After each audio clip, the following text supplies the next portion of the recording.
Hey, does any of this sound familiar to you? It starts with when are you going to get engaged, right? And then it turns into when's the wedding day? And then it becomes when are you going to have a baby? And then after that, it finally becomes the opposite, right? How can you afford to have a baby? Do you know how expensive college is? You can kiss your financial independence goodbye and your independence, right? All this laughter, all these haters, right? But don't listen to them. Everybody's a critic. But if all of that does sound familiar to you, then I have a few tips in this video to keep things in your life balanced, right? While you're going through this stage, a little bit of something for your kids and a little bit of something for you. So let's go.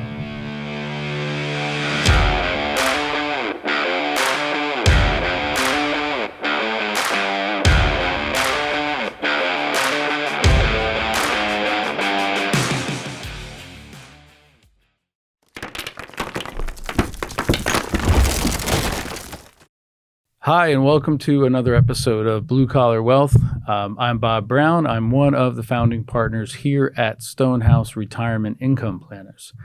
So what I'd love to share with you are some key points to consider when it comes to balancing your retirement savings with saving for your kids' college education, right? It's a common challenge that many of us face. Myself personally went through this. So let me get right down to business. So number one, I want you to prioritize retirement savings first.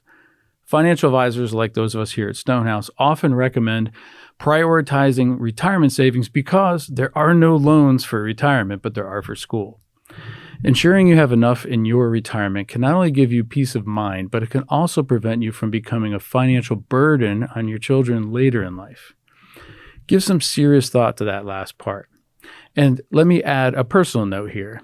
Give some thought to where you were as when you started into adulthood, right?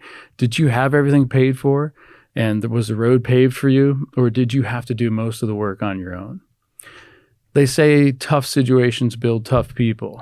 I know I believe that. I didn't have a super difficult childhood. In fact, I had a great, loving home, but we sure learned how to work our tails off from an early age. And I honestly feel that has helped me prepare for the challenges of not only building this business of Stonehouse, but it's helped me empathize and advise many clients who are faced with these kinds of decisions. And let's be honest, most of us want to give our kids at least a better place to start than we had, right? But do we need to do all the work for them? In my experience, in my own life and the lives of many of the families I've worked with, it's as simple as what they tell you when you get on an airplane. In the event that the oxygen masks drop down from the ceiling, put yours on first before you try to help anybody next to you. This is why you should prioritize your retirement first. Your children will need all kinds of support and leadership, really, as they mature. College savings is just one of the important pieces, but make sure that you're first on stable financial ground. So how do you do that? At a very minimum, take advantage of employer-sponsored retirement plans, especially if your company offers matching contributions. This is essentially free money towards your retirement. Okay, number two, I want you to explore college savings options. This is an important one. So for this, I'm going to start and end with 529 plans. These are tax advantage savings plans designed specifically for education expenses. They offer flexibility and potential tax benefits. I can speak from personal experience that the sooner you start a 529 plan for your children, the better your odds are of meeting the constantly increasing costs of college. Remember, these 529 plans are to college savings what your 401k is to your retirement. Tax-deferred growth, and then if used for qualified education expenses, that growth is tax-free. So it's important for you to know there are two types of 529 plans out there. One is a savings plan, and the other is a prepaid tuition plan. What is the difference? The savings plans are exactly as they sound. You contribute money each year. The money is invested and hopefully grows over a long period of time. The prepaid tuition plans are basically you buying tuition credits at current tuition rates for future college attendance. If you don't pick up on the difference, think of it as a matter of shifting risk. In the savings plan, you're taking the risk that your money will grow enough to keep pace with the pace of college tuition increases. In the prepaid, you've offloaded that risk because you've already paid for an amount of tuition in today's dollars. So as you can expect, there's more detail you should be aware of if and when you're ready to seriously look at opening an account. And much will depend on what state you live in and where you think your child wants to go to college, because that's super easy to predict, right? Anyway, so if you're looking for more info and a great place to start, do some research, things like that, I recommend www.savingforcollege.com. You'll have to give them your email and they'll send you some stuff. That's how it works. But their method of walking you through the process is worth it. Okay, number 3 is balance and budget. Create a budget. Yes, a budget. I wish I knew why everyone views that 6-letter word more like a 4-letter word. If you're in the minority and already have a budget, congrats to you. That makes financial planning really so much easier and more accurate. So you're ahead of the crowd, right? But if you're like most people and you feel like it's a trip to the dentist, no offense to my dentist's office, those people are awesome there, by the way. But don't overthink it, right? Start at a good place, see how it goes, and adjust accordingly. It's that simple. For example, if you're already saving $500 a month in your 401k at work because they match all or most of that, and then you have your first child, well, consider opening a 529 plan and begin saving $100 or $200 a month into it. After 3 or 4 months, how did that feel? Can you do more? If you can do more, which would you put it in, retirement or savings?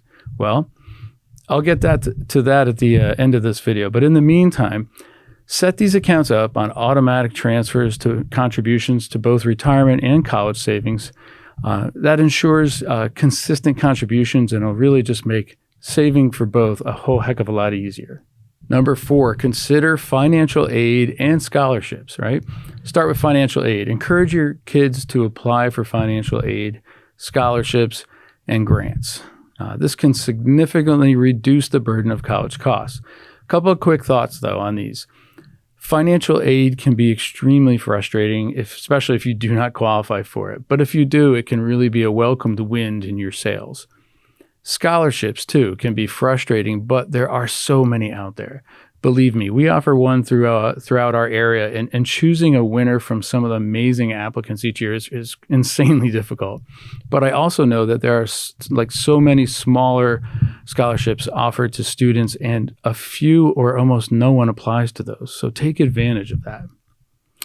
Also, work-study programs. These programs allow students to earn money while attending school, helping to offset education expenses. In addition to some cash flow, though, it just teaches great work ethic, right? So, one last note on this. Stay close to your child's guidance office. I know a good number of guidance counselors, and they live for this stuff. If you ask them to meet with you and your child to better understand what's out there and how to best prepare, believe me, they'd go home with a big smile on their face that day.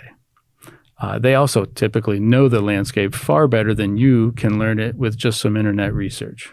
Number 5, let's go with involve your children, right? Teach financial responsibility. Educate your children about the costs of college and the importance of financial responsibility. Not an easy task, but this can include discussing the value of part-time jobs, budgeting. I recently recorded a video on how to talk to your kids about money. We'll provide the link in this video description, I'm sure, but that's about how I realized that I made zero headway with my kids and their understanding about money until they understood what that value was to them instead of to dad.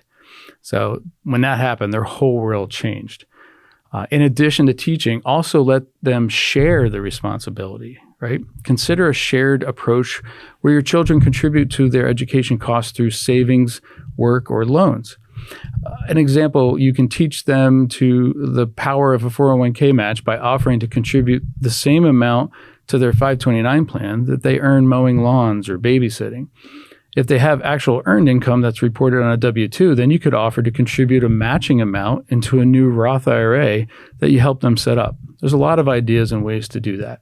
And last, let's talk about seek professional advice. Of course, I'm going to suggest this one, right? It's what we do here at Stonehouse, but it's so much more than that. Consulting with a financial planner can provide personalized advice tailored to your specific situation, right? They can help you create a comprehensive plan that balances both goals. Here's a great example. Remember I said earlier that I'd help you figure out that if you could afford to save more, which should you increase, your retirement or your college? An advisor doesn't roll the dice or flip a coin. We do the math because we're nerds, and that's what nerds do. We do math. So we use planning software, which tells us, really it shows us and you what kind of financial shape you're in. And if it's looking like you're falling short of your retirement goals still, then we're going to prioritize that first. That's what I said in the beginning. But if your numbers are already on pace for a good retirement, then maybe we dial up the college savings when you have that extra cash flow. Or maybe it's a combo. But if you have no idea, you have no plan, and you have no clear best answer, we've helped many people get their accounts organized and pointed in the right direction. And balancing these priorities really requires careful planning and often some tough decisions, but with a strategic approach, it's possible to work towards both of those goals. So if this was helpful, please give us a like and subscribe to our channel for more videos like this. We love doing these. And if you want us to do the math, because we're nerds, contact us to talk to any of our fantastic advisors here at Stonehouse. See you on the next one.